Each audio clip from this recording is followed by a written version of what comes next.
Hello dear students,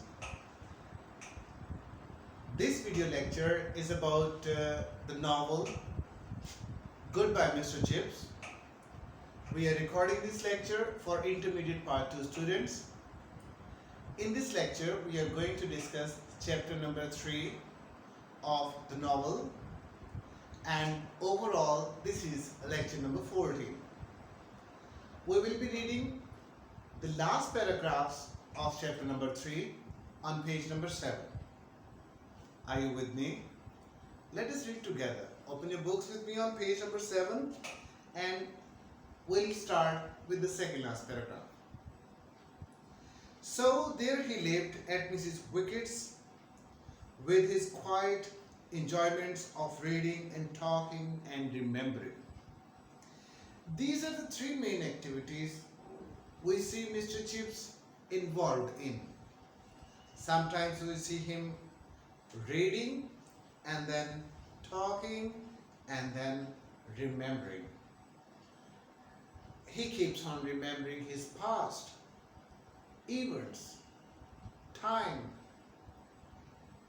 An old man, white-haired, it means that his hair are grey, or his hair is white. White-haired and only little bald. Bald means having no hair on head. Mr. Chips is little bald means that in the center of his head somewhere here, or maybe here on the forehead, he is little bald. He is not completely bald. Still fairly active for his years.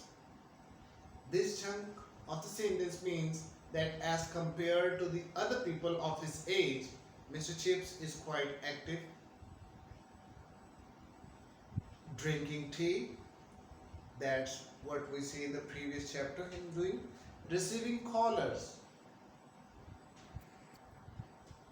Callers means visitors, people coming to see him. So he used to receive his visitors, busying himself with corrections for the next editions of the Brookfieldian Directory. Brookfieldian Directory must be a book about the school Brookfield. Many schools and institutions and organizations, they manage a book which states the important events, dates, records of the organization for the people to come.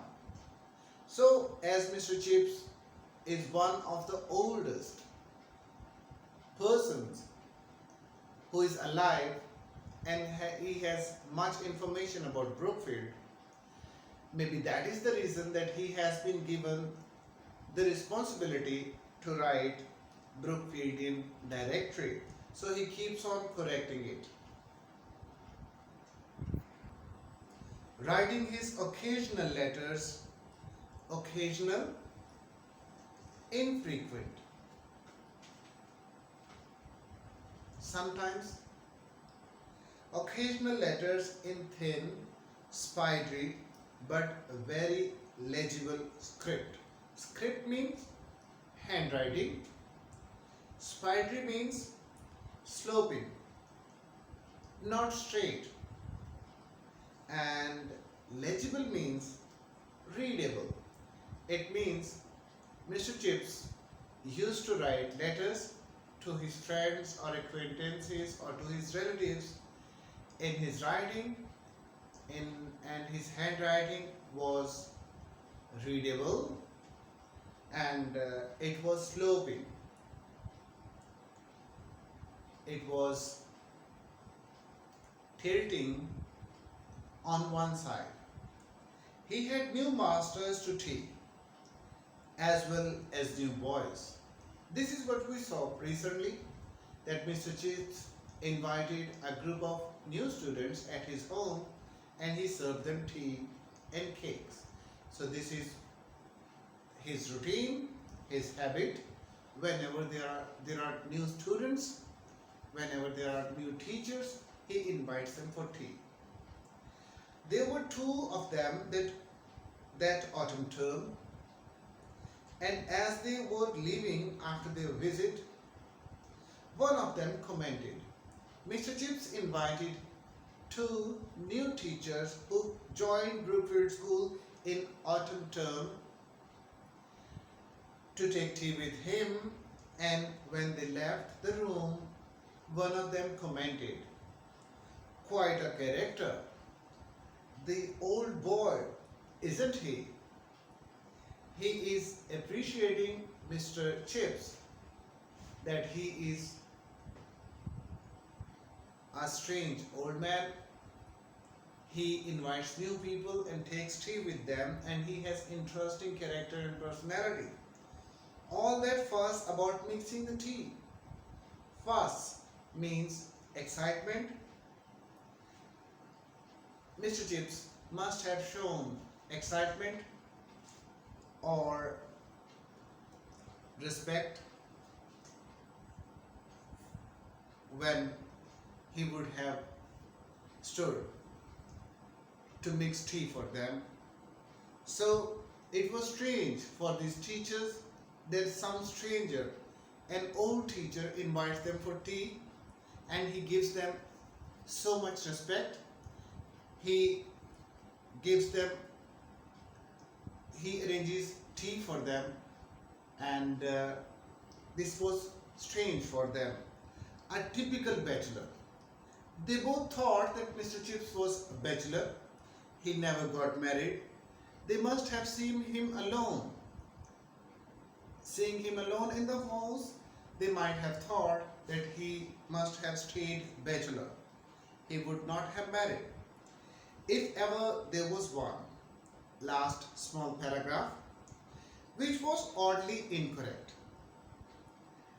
This statement of the teacher that Mr. Chips was alone and he must have been a bachelor all through his life, the author is telling us that it is oddly incorrect. Oddly means surprisingly, because Chips was not a bachelor at all.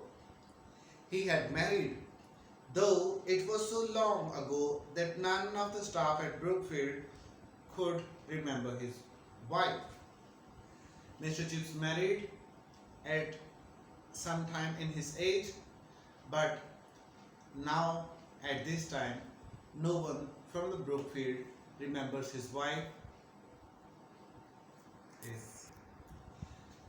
The author is preparing us to expect the next episode, chapter 4, to be about Mr. Chips' wife. He ended chapter number 4 with some thoughts left in reader's mind about Mr. Chips' married life. We saw in this chapter that how did Mr. Chips spend his life, his retired life. We saw how his room is decorated. We saw Mr. Chips inviting new students to a tea party or tea arrangement in his house. We saw Mr. Chips and Mrs. Wickett talking about Collingwood, and as our lesson ends in the last paragraphs, we saw that the author is telling us something about his married life. I hope you enjoyed the lesson. See you in the next video lesson, lesson number 15, where we will start chapter number 4. Have a very nice time.